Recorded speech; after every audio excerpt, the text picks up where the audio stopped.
Welcome to the next episode of Let's Play Skyward. So in this episode of Skyward, we're going to head down to the ground and we're going to run off the edge and whoosh, the adrenaline kicks in.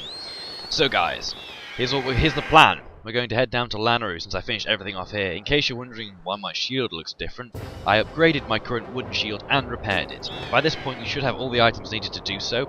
Repairing a wooden shield is 10 rupees and upgrading a wooden shield is 30 rupees. And obviously the items which come with it, sorry, the components needed, you should have way more than you need at this point to do that. But not upgraded to the best shield. I wouldn't bother too much about that. The banded shield, as it's called, is pretty damn good. So we're going to be using that one in the forest. There's no lava here, so it won't burn. There's a lot of electricity, so you don't want to electrocute yourself with the iron shield. So let's go going then, shall we? And dive into the abyss. Yeah, you actually dive over it. It does give you that cutscene. Usually, I end up having to dive into it because I'm a little off center. I mean, that looks like something out of Aladdin to begin with, or Kingdom Hearts. Aladdin, as I've been watching Disney's. I wasn't really a Disney kid, so now I've been watching Disney's. I've been like, okay, that makes sense now. This is where my Kingdom Hearts knowledge comes from, which is nice. A report, Master Link. We've arrived in Lanaroo Mine, or Lanaroo, however people call it. I call it Lanaroo. In fact, Lanaroo. Yeah, that's how you. Lanaroo. No, Laniroo. Maybe Lanaroo. Yeah, I've been saying the I don't know how you pronounce it. Lanaroo. I guess Lanaroo makes more sense now, but I'm gonna call them by what I always called them, Lanaroo. Even though it's wrong. Hate me so intense with your hating gaze and your Zelda judging. Anyway, this is just showing the map of what's going on. Her protection so that Zelda must travel through this area, or I don't know, with the ability, the teleporting ability they all have, but we don't have. That's the thing. Yes, you just. Oh, now we can douse for Zelda. Whoa, yay. Okay. So let's just jump down here. Okay, there are a lot of things here you can bomb to get a few small rupees out of. There's a goddess cube over here that's plonked in the sand. So this place looks pretty deserted. I mean, it looks like it could have once been quite a nice civilization, but obviously now not so much. And there's the sky once again, beautifully blue. When when there's actually nothing there that could make it so. Anyway, you may notice there are things here that look like that. Well, anyone who's played Legend of Zelda will probably know at this level what they are, and in fact we need to go talk to that, or just confirm with it so it'll give me my place again. Okay, jump down. And jump down again. And again. Okay, so this mine has some really cool features, and I'll go through that. This is the reason why I like it more than nearly anywhere else, and you'll see in a moment. Obviously it was a disused mine, but what were they mining? Well, they were mining plot holes, I'll assure you that. We'll see why they were mining plot holes in a few seconds, when I've successfully pushed this down here. Now the reason why oh god. Electric choo-choo jellies. Devilish in the wrong hands. In the right hands they also could be pretty nasty. I would ignore them all. Or attack them, but just make sure you know what you're doing. Now we run and watch them blow up. Oh, they blew each other up, which means I didn't have to wait as long. Ah, pushing things along. Man, that feels so Legend of Zelda-y. And let's go around the front to push it the other way, so we can actually jump up there. Okay. No, I'd like to climb up, please. There we go, Link. Good boy. He's quite. I like the way they made him a bit more nimble, because before he definitely wasn't nimble. Really. Gonna have one of you again. Okay, I'll do that to you. I'll do that to you. Thank goodness I did it before they both blew up in my face or something. Well, it didn't blow up in my face, but electrocuted me. That's pretty much.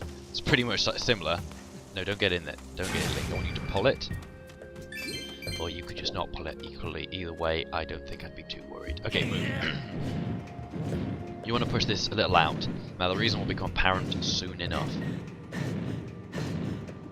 As I said, this is fast becoming my favourite area, and you'll see why. See here? This looks so deserted. It looked like it could have been quite a nice place in the past, before whatever happened to this place happened to it. So let's go and hit this object, shall we?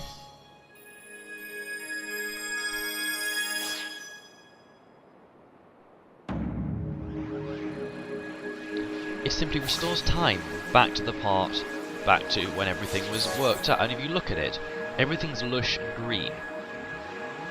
Now, to me, that's something I love about this, is the fact it's all lush and green means this area has quite a contrast, and that contrast means there's a lot more to it than in a lot of other areas. There's green and there's desolate, and I like the fact there's both of them. So what are they mining? Let's find out. Do not interfere with mining operations. Stop talking to me, Zb. I am able to confirm that the time shifts have occurred within this space. Any impact on the blue stones creates a sustained temporal disruption field in the surrounding area. Readings show this is in a past time state. Oh really, I thought it was in future time state. Now if you want to get some nice rupees, you can use your winged beast. Two beastly wing things. As I said, I think there is a red rupee in one of these, but it looks like there isn't. So maybe it's one in the future. No, I don't know. Anyway, you want to pick up as many of these as possible. These are ancient flowers, and they basically don't grow in current time. You can only get them in, I think, in time-shifted zones. But they're really quite rare. No, sorry, they're really quite common in time-shifted zones now. But you really want them. Now, this is one of the cool features. Now, you see why we pushed it? It's now, you know, on the old tracks and is moving along. Now, I don't want to know what this looks like to someone in the future, in the actual real time. But let's head through here. No, we don't want to go through here just yet. We want to go through the other one because I'm pretty sure. Let's just take a look at the map. Yeah, this actually takes us onwards, whereas the other one just takes us into a small room where there is some good stuff. But yeah, the whole idea of this area is quite nice. The whole time thing is something which they don't go into in depth of how it works, which kind of makes me glad in a sense, because the last thing we want to see is them trying to explain time and explaining it wrong or whatever. I don't know. Now, what does this one want? The minecart in front of the door is going to pass through here, so it's dangerous for you to be there. Maybe you should just go away. These people are rather mean. And what's this one want to talk to us about? Where did you come from? We're here collecting timeshift stones and transporting them to Lanaroo mining facility. Okay, so basically they are mining timeshift stones. So stones which creates disruptions in the very fabric of time apparently exist deep within the, or not so deep as it would look from one of those people how they're mining within planet Earth, or whatever Hyrule actually is called. Because Hyrule's only a part of it. I mean, Hyrule, from what we've seen, kind of, I don't know, I have to have a look. Anyway, there's a chest in here, so let's go get it. Is this going to give us a few rupees?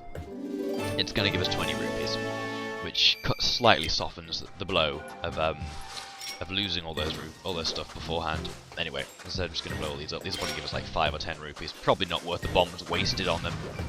But yeah, 5 rupees. Does this one want? These strange things have started attacking us recently from we don't have any weapons to defend ourselves, so if they attack we're fried. Well, they've got those claws. Those look pretty vicious to me. If you hit someone with one of those, they're gonna feel it.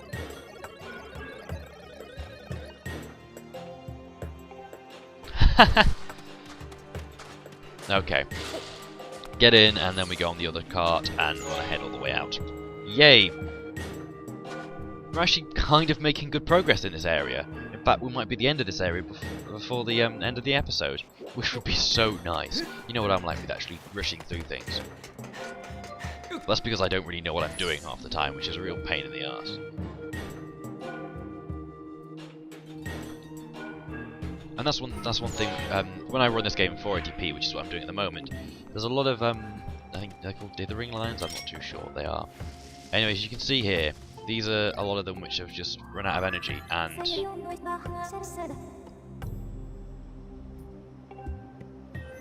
sad. And because of the way the time shift works, it's screwed. Oh, there's a time shift stone under here. So what do? We hit it with a time shift, and that you can only activate one time shift stone at once.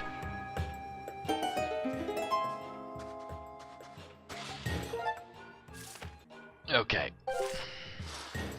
And now these creatures are now back up and running. Oh, seems a bit nicer. It's not as vicious as the other one. The time shifts empower us as the machines we use. That's why we have to stay hard at work. Because they're basically mining for their life force. It's kind of like farming in a way. You know, you can't If you don't farm, I guess you don't eat. I don't know if that's really as legitimate. No, because it's a lot easier, whereas mining is not something which is as easy to do. You know, while coal is pretty good. I don't know what I'm talking about. Let's just pretend I never said anything, shall we? Good. Thank goodness for that. I hate those so much. And the introduction of quicksand, which is basically like the sand in the other area. It takes a lot of time to walk across them.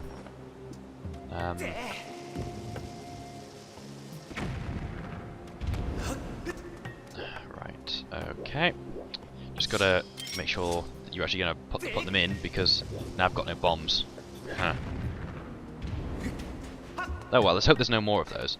Oh, it's a rupee! It's 5 rupees. Oh, they're some regular keys. That's nice. They don't give me anything. No, none of them gave me anything I actually wanted either.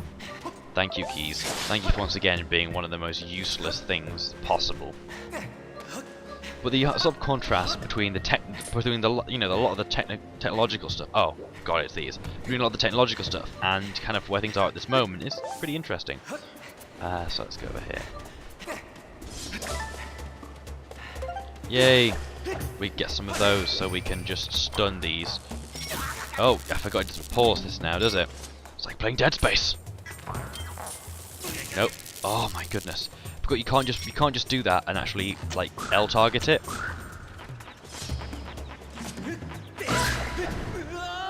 But that's the problem. You have to bomb them, because otherwise it's really quite horrific when he dies underground, like dies under the sun like that. So just run if we can just about make it hit.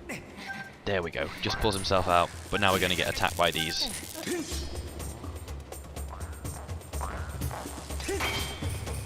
You can't fire these ones back, so it is rather pointless after all. And melons, which restore your stamina. Man, I want some of those melons. Hearts. They're obviously not deep. They're not heavy enough to go to penetrate the whatever. You know what I mean. See, the stamina melons luckily make things a bit more useful here. Oh, and you would get electrocuted by one of them at some point. It's unheard of for someone to go through this area without electrocuting themselves. Right. The reason I want to pull this out here is probably because it's going to get inside a time stone shift thing soon. Let's hope we've got enough bombs. We haven't got any bombs, have we? No. So where are we at the moment? Okay, so we're nearly out of this area. I wonder if there's a time shift stone there. Or more importantly, I don't have any... Oh, there's some bombs there. Thank you, game. Could you all give me a claw? A monster claw? I really need them.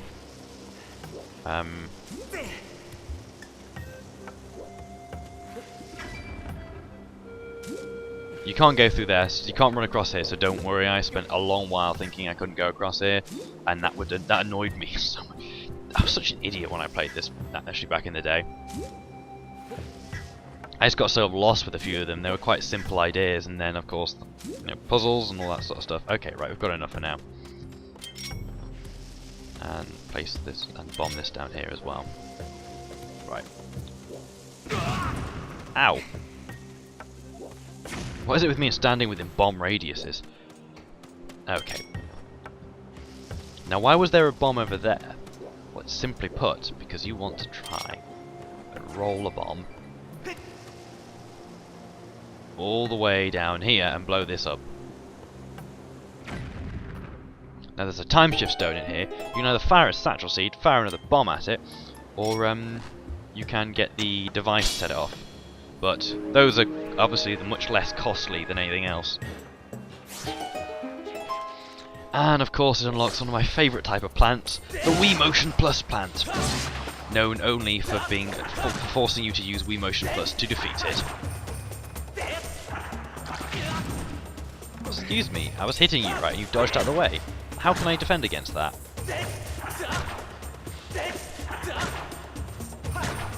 For goodness sake.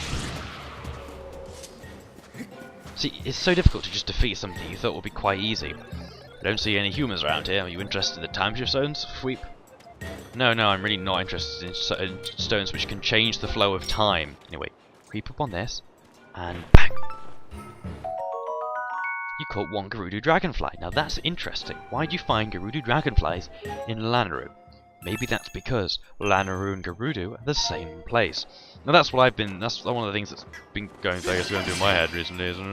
That's one of the things which this game kind of brings up. It links areas together with just the names of the bugs you can find in them. I'm not quite sure if that is a legitimate... Oh, for goodness sake, just die. Seriously, no one likes you. You were murdered at birth, and I murdered you now. Oh, we got a jelly blob. I don't realise I never got a jelly blob from those. But there we go, apparently they give you jelly blobs. Monster Claws, 0. See what I mean? You know, if they can drop Monster Claws a bit more frequently, it wouldn't be half as bad, but they don't. Da da da da. You got a gold... No, you got a blue feather. Which is good, because you can never have too many blue feathers. Blue bird feathers. Okay, now what we want to do is jump down here. As you see, things didn't used to be desert. They used to be somewhat legitimately nice. Go and past then. Let's get in here. Let's get out of this hellhole. Did these things run on time zones as well? Just as I promised, we're out of this area within the 15-minute barrier. So anyway, guys, we'll see you in the next episode. Let's play Skyward Sword. Take care. Bye bye.